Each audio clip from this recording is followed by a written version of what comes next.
What's up, everybody? It's the Legend of W here, and I am back with more Final Fantasy 15. I'm not obsessed. No, seriously. There's something that I noticed about an hour ago that really surprised me. I usually try to keep myself updated in terms of gaming news, especially anything related to Final Fantasy 15, which is a little strange at this point in time since there's no plans for new DLC and stuff. But this caught my eye. I didn't know about it until just recently.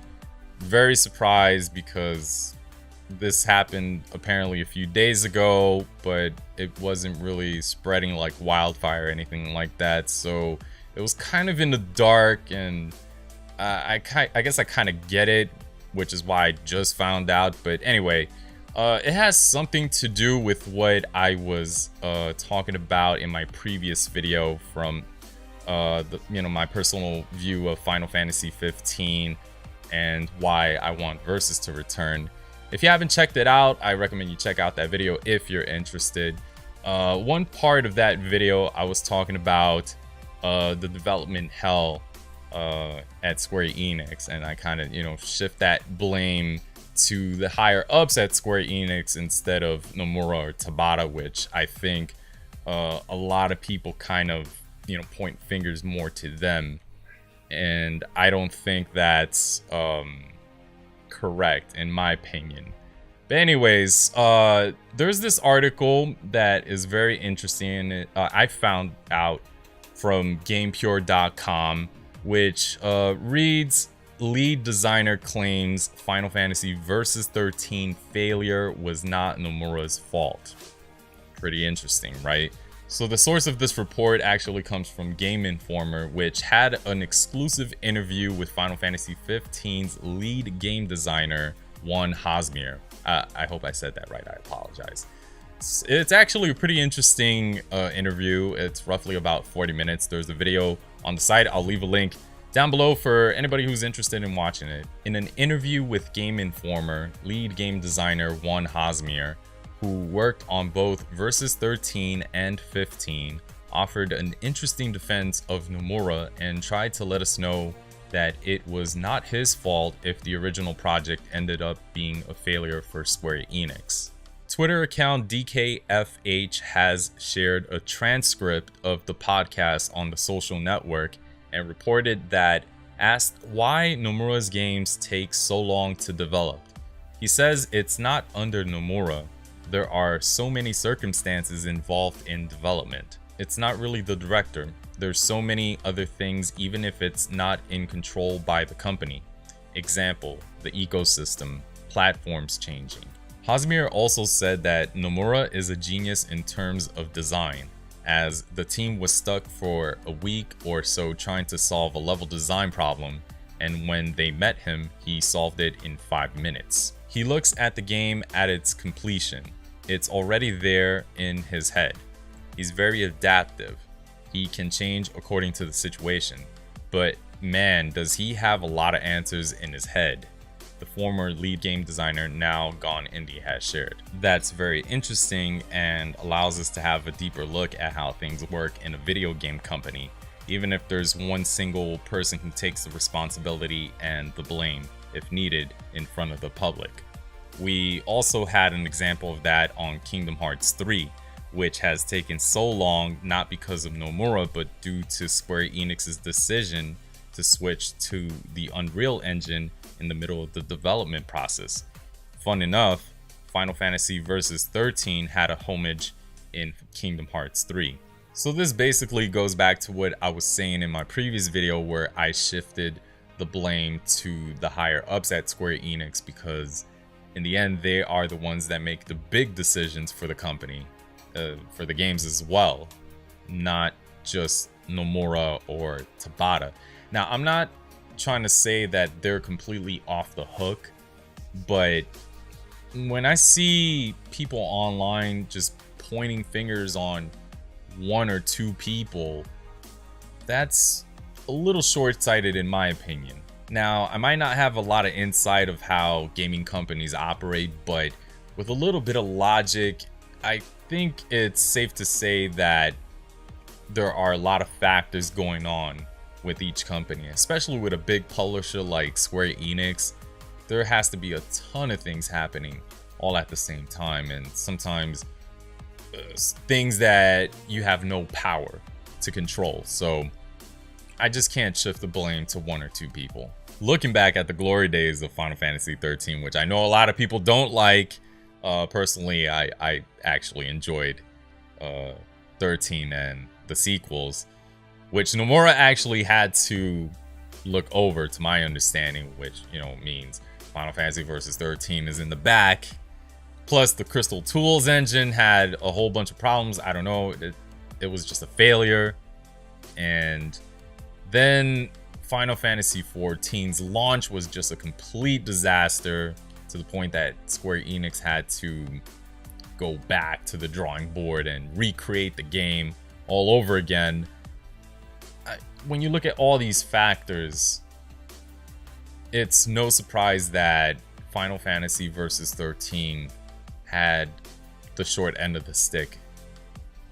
It's sad, but it's the truth. And unfortunately for somebody like Nomura, Square Enix really depends on him. He has to do a lot of things. I mean, the man can do so much, right?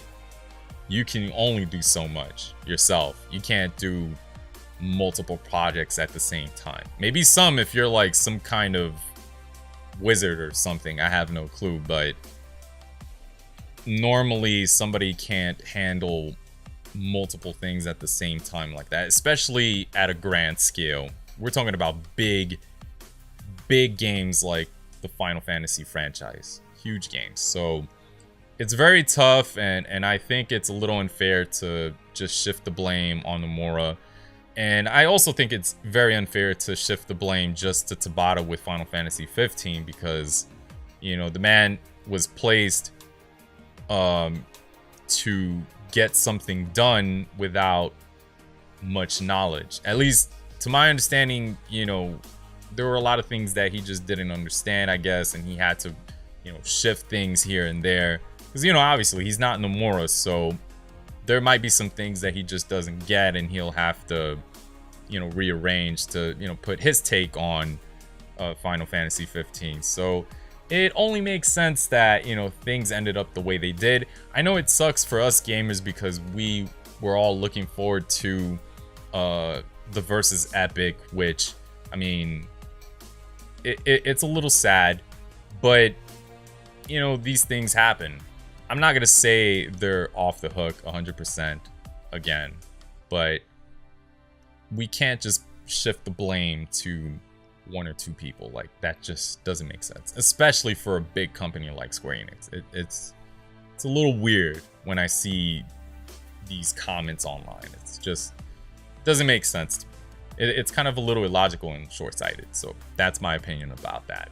Another good example is the Final Fantasy VII Remake, which I do remember Nomura in an interview with Famitsu, I think. I don't remember actually, but I do remember that he stated in an interview that Final Fantasy VII Remake was announced way too early. And it makes sense when you think about it, because he was working on Kingdom Hearts 3. And I do remember that Kingdom Hearts 3 was being worked on another engine, an older engine. I forgot. I'm not sure if it was the Luminous engine, which I think that engine is also considered a failure, or it posed too many problems for Square Enix. Kingdom Hearts 3 moved on to the Unreal Engine 4, so I imagine that was a process. It takes a lot of time, a lot of patience, I imagine. So things change all the time, and when you have those setbacks, some announcements start to become, you know, like they're a little too early to announce. So I get it. It makes sense. So I wouldn't be surprised if Final Fantasy VII Remake just comes out on the PS5 as a timed exclusive or something like that. Maybe it'll still come out on PC, but I'm not sure whether it's coming out on PS4 at this time. Maybe.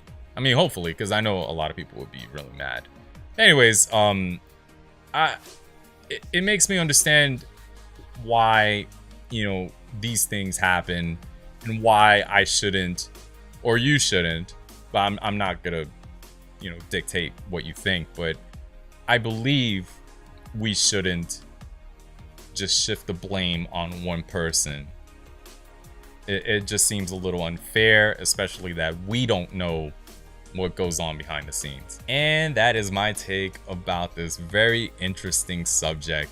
Now, let me know what you guys think, whether you agree or disagree with me. Let me know in the comment section below. I'm very interested in knowing why. Wan seems to be like a pretty cool dude. I don't see a reason why he would, you know, make some things up, especially with Nomura. I think he was pretty sincere, but anything goes. I can understand why some people would say he's just defending Nomura and Tabata because he worked with them and stuff. I mean, that's fair game. So let me know in the comment section below what you guys think. I'll leave a link down below for you all to check out that interview, which I think was very interesting. And definitely look forward to any more Final Fantasy 15 or Versus news. I don't think there's gonna be anything else, but this one caught me by surprise, so anything can happen, right? Anyways, let me know with a thumbs up if you enjoyed this video. Subscribe for more. Subscribe. And hit that bell button. Smash that. Smash it.